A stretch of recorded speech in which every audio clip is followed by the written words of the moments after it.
Have you ever noticed how quickly certain images or stories, especially the really creepy ones, can just grab everyone's attention online? Yeah. And they just refuse to let go. It's quite something, isn't it? Yeah, it really is fascinating. I mean, urban legends, for centuries, they were kind of confined by borders, right? Passed down mostly in whispers, community to community. But then, well, the internet arrived, and suddenly these stories could just zip across the globe, like instantly, taking root everywhere. It changed everything for folklore, really. And what's truly compelling here is how these digital narratives, what people sometimes call cursed media, they often echo much older folklore. Right. Think about old chain letters, or maybe those games where just viewing it or interacting supposedly leads to something bad happening. Yeah, negative consequences, even dangerous ones. Exactly. The internet didn't invent these fears, not at all. Yeah. But it definitely accelerated their global reach. It's like a modern evolution of these really primal anxieties. Absolutely. So today, our mission is to unravel the story behind one of those really iconic internet urban legends. The classic. Definitely. Many of you might remember it as the scariest picture on the internet. It's a true old school creepypasta, those little horror stories that used to spread like wildfire on early forums and social media. Wow. This one popped up around the mid-2000s, and we're going to pull back the curtain on its true and actually quite surprising origins. Should be interesting. It's remarkable, isn't it, how often something unsettling just appears online and achieves this viral status almost immediately. It happens all the time. Yeah, we've seen countless examples, pictures, videos, even those old flash games that claim they'll bring misfortune or, eerie experiences if you dare to interact. It really reminds me of that cursed videotape from The Ring, where just seeing it sets off this terrifying chain of events. That's a perfect analogy. There's just something undeniably alluring about content that kind of whispers, beware. Indeed.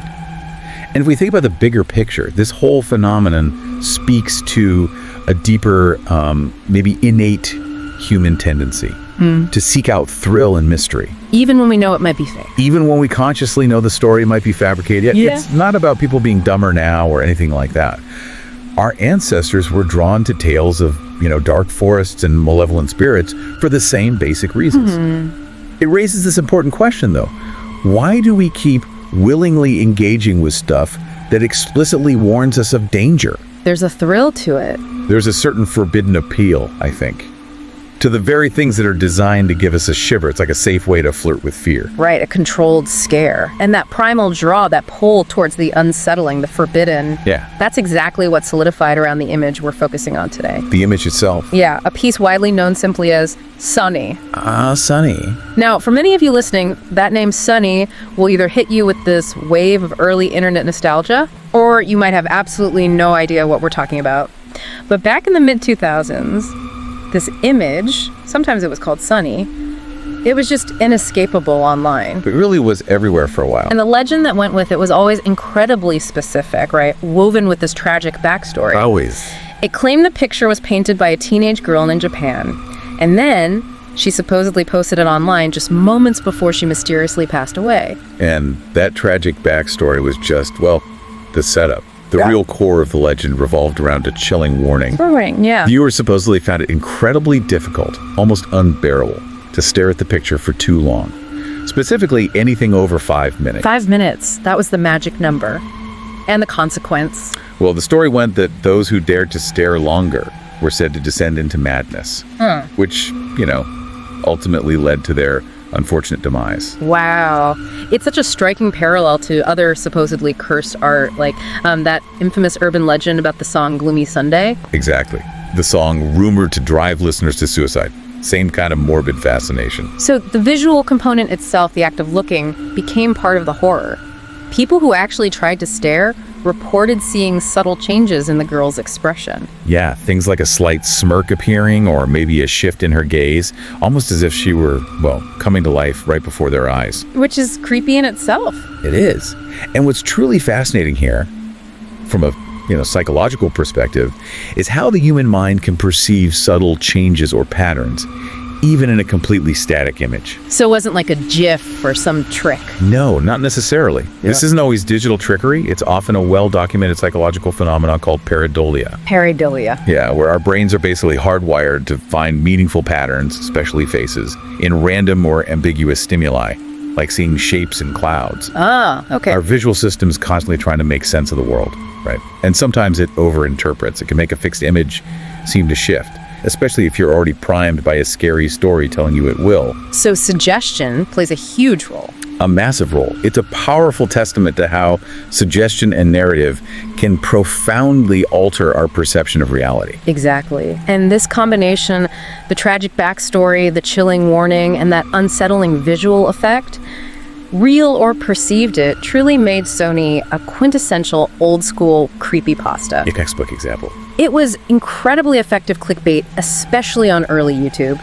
Perfectly designed to hook you, make you doubt your own eyes, and just wonder, could it possibly be real? It played on that perfectly. So when we talk about early internet virality, the main Sony video, often titled Sunny, or just Sony, it got, more than 8 million views? An enormous number for the time. Right. This is back in the summer of 2006. YouTube itself was barely over a year old. Think about that. Imagine that level of global reach for content back then when viral videos weren't really the common thing they are now.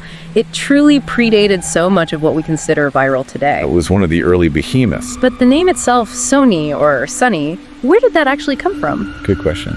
We looked into Google Trends data from 2004 to 2009, specifically in the US, and Sunny was most searched during that period. Okay. The related terms are kind of interesting. Sony Corporation, a Rammstein song, and significantly Japan. Japan pops up again. Yeah, but searching for Sony with that spelling, S-O-N-E-E, on its own, almost exclusively points you towards this painting. So Sony is tightly linked to the image itself. Seems that way. That's a crucial point, though, because tracing those terms back really reveals a lot about the ephemeral nature of early online content and the anonymity. Right, it wasn't archived like today. Exactly. Unlike today's hyper-archived internet, a lot of that initial spread happened in a very fragmented way. Forums, early blogs, those nascent social platforms. MySpace, maybe? Possibly. And this raises an important question about digital provenance. How do we verify the origins of something when the internet's early days just left such faint footprints? It's tough. It really is. And we did try to trace the uploader of that huge Sony video. The YouTube channel was also named Sony, and it had the image as its profile picture. Pretty bold. But the page itself was almost completely empty.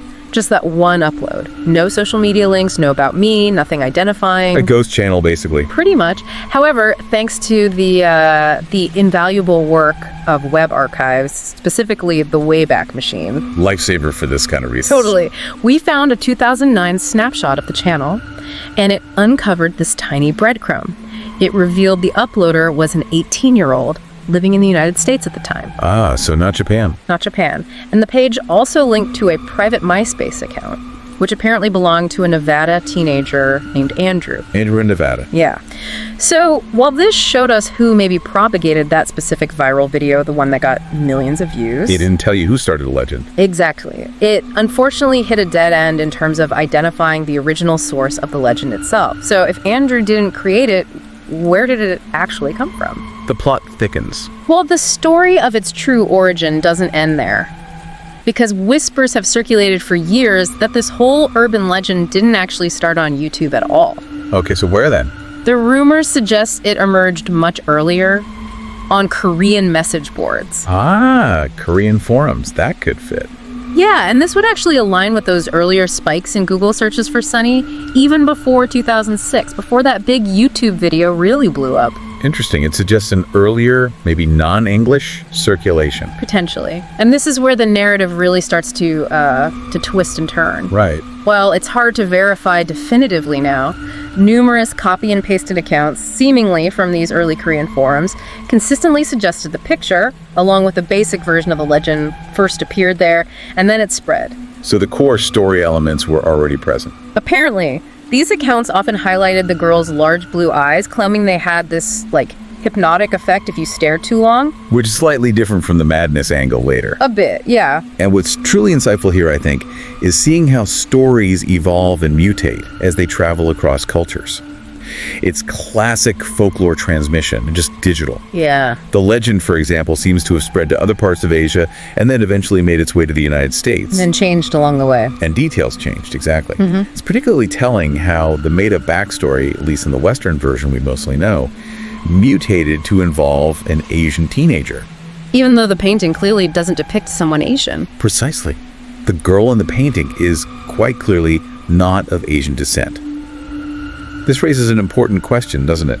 About how our own assumptions, our cultural filters, can subtly shape the narratives we create and perpetuate, often without us even realizing we're doing it. That makes sense. It almost makes you wonder if the name Sunny, or maybe Sunny, was just chosen by some early online mischief maker.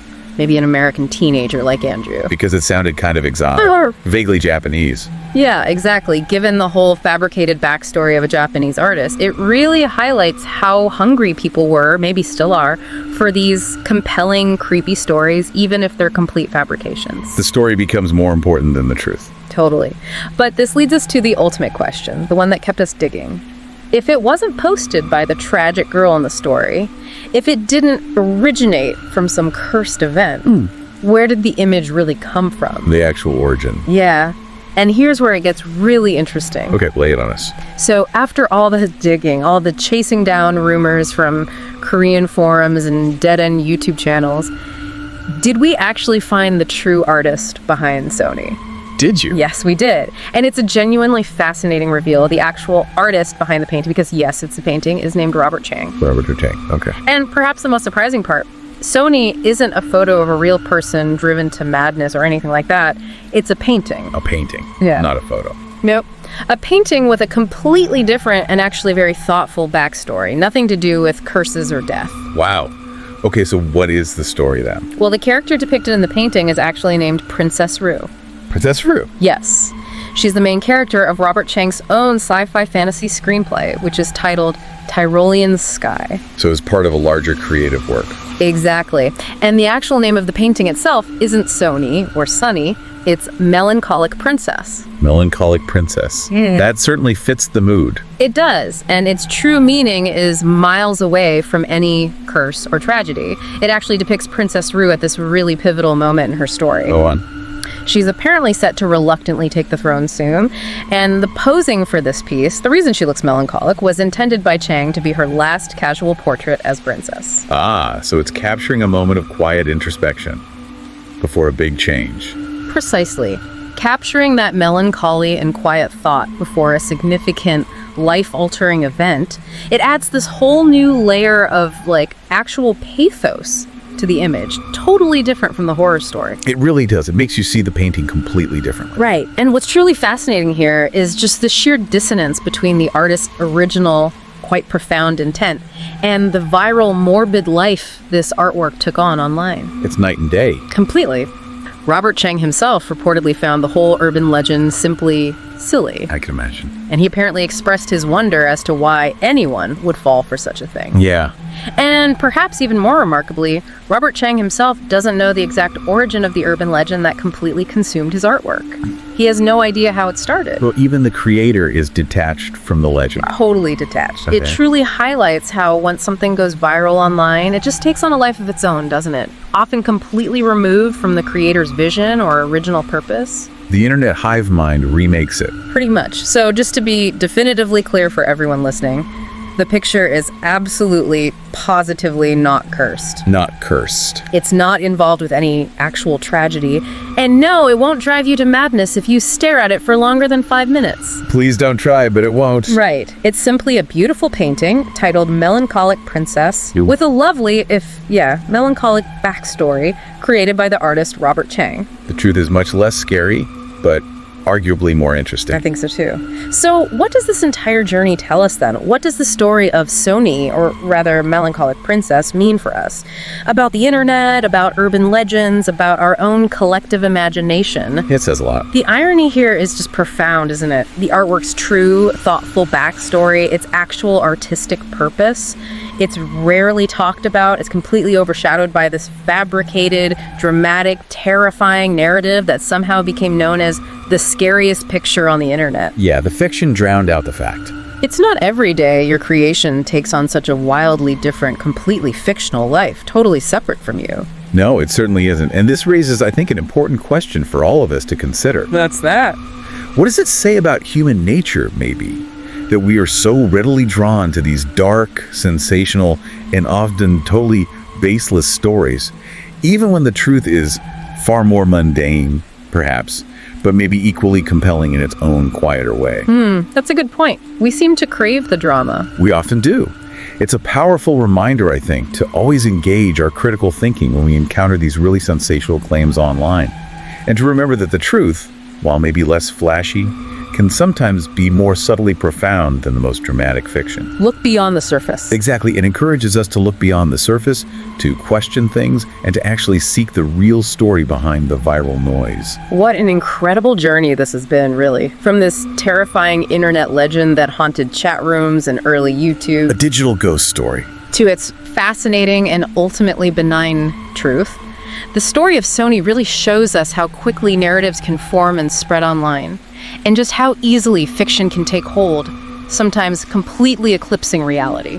The speed is astonishing. It really is. We hope you, listening, maybe reflect a bit on the immense power of collective storytelling, both good and bad, and maybe the importance of seeking out the truth behind those viral phenomena that so easily grab our attention. It's always worth digging a little deeper. Definitely always worth asking, where did this really come from? We hope you enjoyed this deep dive today. Hope so. And we invite you to join us next time for another exploration into the unexpected corners of our world.